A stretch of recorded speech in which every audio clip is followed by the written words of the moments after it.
Hello student, नमस्कार। आज हम फिर एक नए टॉपिक को स्टार्ट करने जा रहे हैं। देखिए, आज हम पढ़ने वाले हैं एक्सक्रीशन, जिसे कि हम क्या कहते हैं, इसे हम कहते हैं उत्सर्जन। एक्सक्रीशन का मतलब क्या होता है भाई? उत्सर्जन। और उत्सर्जन जो है, इसमें दो शब्द हैं। उत्सर्जन का अर्थ अगर हम देखना चाहें तो इसमें दो तरह के शब्द हमें नजर आ रहे हैं। हिंदी में अगर संधि विच्छेद करोगे तो उत प्लस सृजन होगा। सृजन का मतलब निर्माण होना होता है और उत का मतलब बाहर निकालना होता है। तो इसका मतलब यह हो गया कि हमारे शरीर में कुछ ऐसे पदार्थों का निर्माण होता है जो शरीर के लिए आवश्यक नहीं है और शरीर के लिए हानिकारक है, इसलिए उनको बाहर निकालना बहुत जरूरी है। तो उन पदार्थों को बाहर निकालने का जो प्रोसेस है वही क्या कहलाएगा? वही उत्सर्जन कहलाएगा। अगर हम इंग्लिश टर्मिनोलॉजी में इसको देखें तो देखिए यहाँ पर एक तो है एक्स का मतलब होता है बाहर निकालना, बाहर की ओर, और क्रीशन का मतलब होता है निर्मित, यानी ऐसे कुछ पदार्थ होते हैं जो शरीर के अंदर निर्मित होते हैं, शरीर में तो बनते हैं लेकिन उनको बाहर निकालना जरूरी होता है।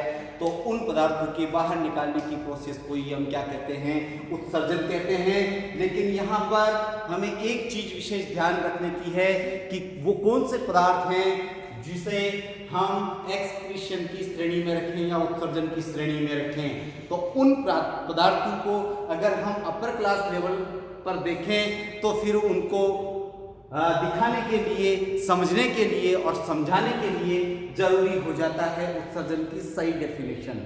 हम जानते हैं कि बहुत सारे ऐसे अवांछनीय पदार्थ बॉडी में निर्मित होते हैं थ्रू मेटाबॉलिक एक्टिविटीज, उपापचयी जो क्रिया होती है।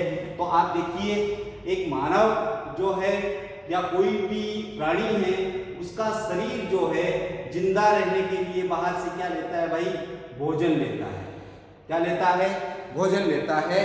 और ये जो भोजन है, अगर हम मानव की बात करें, क्योंकि हम सीनियर में, नीट में, एम्स में, जेट में, बीएससी जो क्लासेज हैं उनमें मेन फोकस मैमल्स और मैमल्स में भी मेन पे करते हैं। तो मैं जो उत्सर्जन शब्द की बात करूंगा वो बेस्ट एंड बेस्ट किस पे रहेगी? मैन पे और मैमल्स पे रहेगी।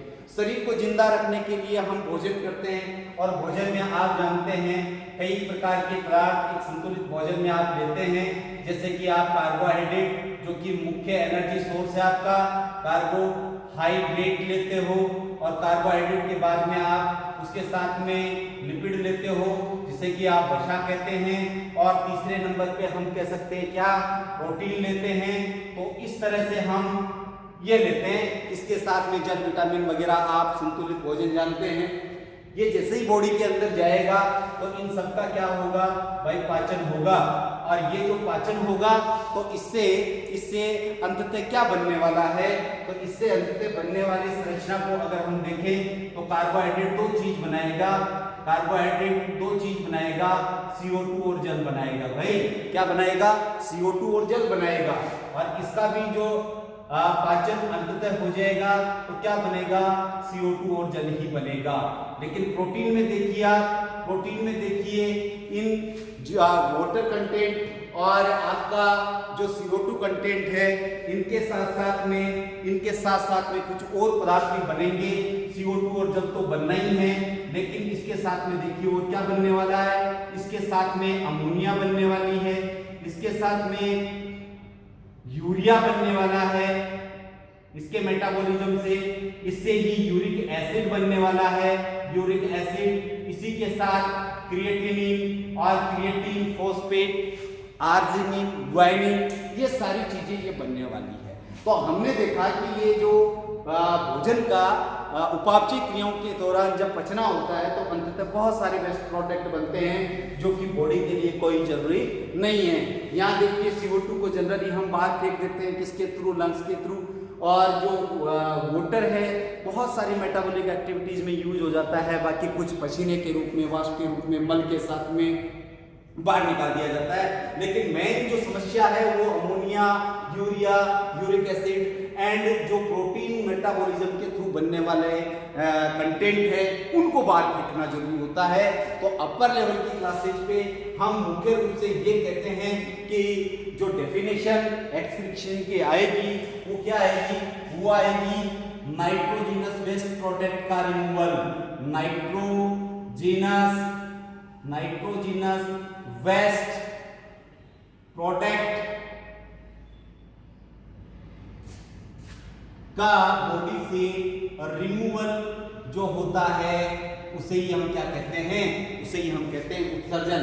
अब हम बात करते हैं कि भाई ये उत्सर्जन जो है ये कितने प्रकार का होता है। तो उत्सर्जन कौन सा प्राणी किस अपशिष्ट पदार्थ को शरीर से बाहर त्यागता है, तो उसके आधार पर मैंने यहाँ 4 जो है कैटेगरी लिखी है उत्सर्जन की। सबसे पहले मैंने लिखा है एमेनोटेलिज्म। एमेनोटेलिज्म का मतलब है कि ऐसे प्राणी या ऐसे जीव जो कि उत्सर्जन के रूप में अपशिष्ट पदार्थ के रूप में अमोनिया को उत्सर्जित करते हैं, तो वो सारे के सारे जो प्राणी हैं वो एमेनोटेलिज्म कहलाएंगे।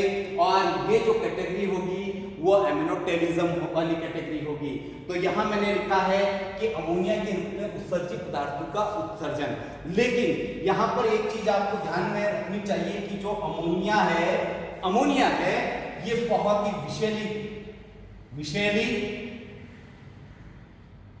विषैली अपशिष्ट है और साथ में ये जल में घुलनशील है।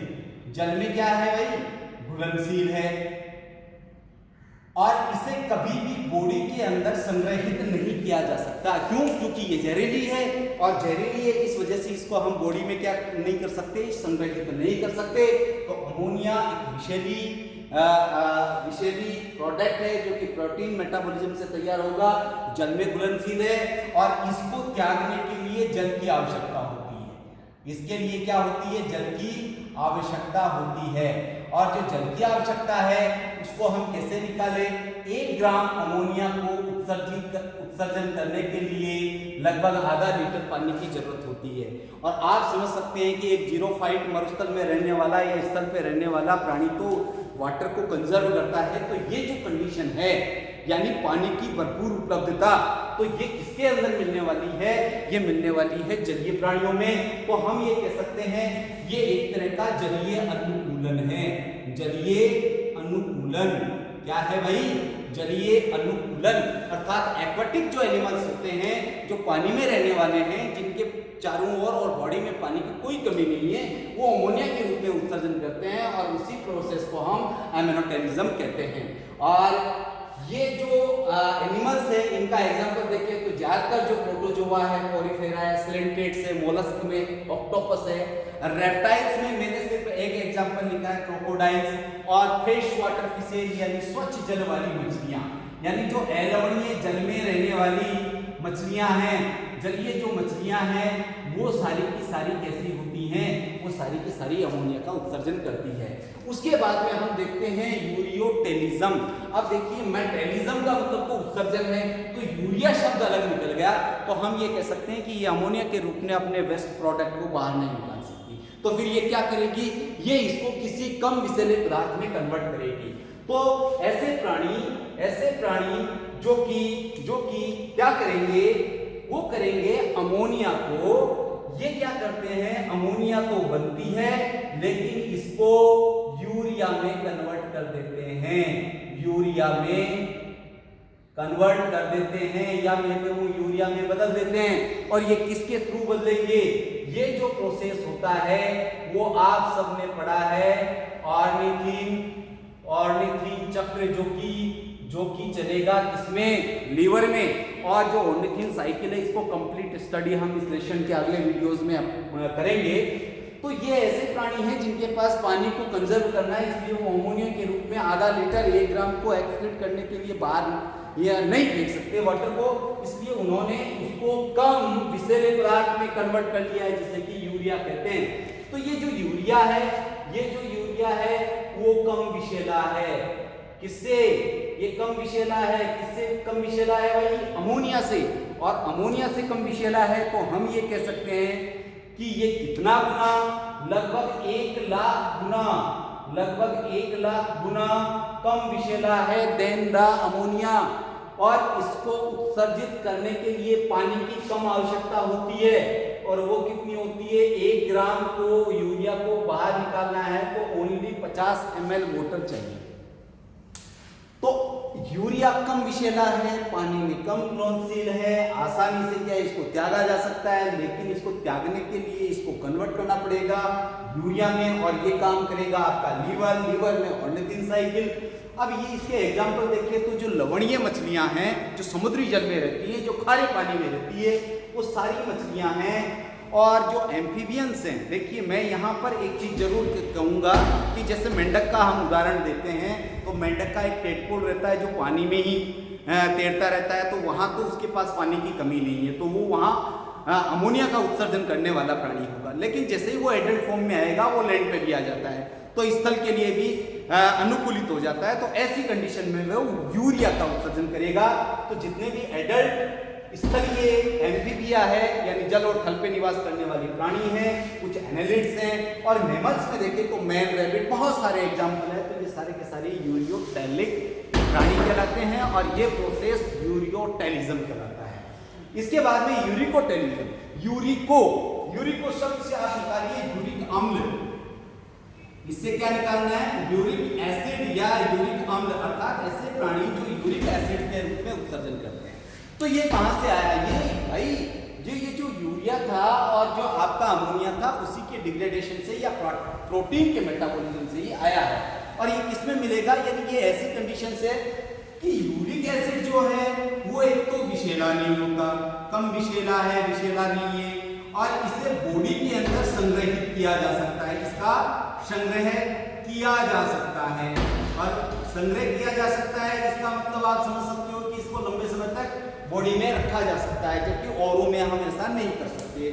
तो ऐसा जो फॉर्म है वो इंसेक्ट यानी जो कीट हैं, रेप्टाइल्स हैं, एव्स हैं, इनके लिए, क्योंकि इसको उत्सर्जित करने के लिए पानी की मात्रा न के बराबर चाहिए। एक आजकल एक और टर्म काम में आता है एमिनोटेलिज्म, इसका मतलब एमिनो एसिड्स के रूप में अपशिष्ट पदार्थों को बाहर निकालना, वो क्या कहलाएगा, एमिनोटेलिज्म।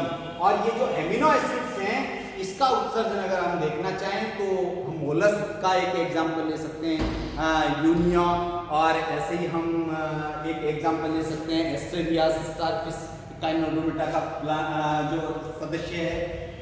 ये मुख्य हुए, लेकिन फिर भी बहुत सारे ऐसे और एग्जाम्पल देखने को मिलते हैं एनिमल किंगडम में, जो कि अलग अलग फॉर्म में अपशिष्ट पदार्थों को बाहर निकालते हैं।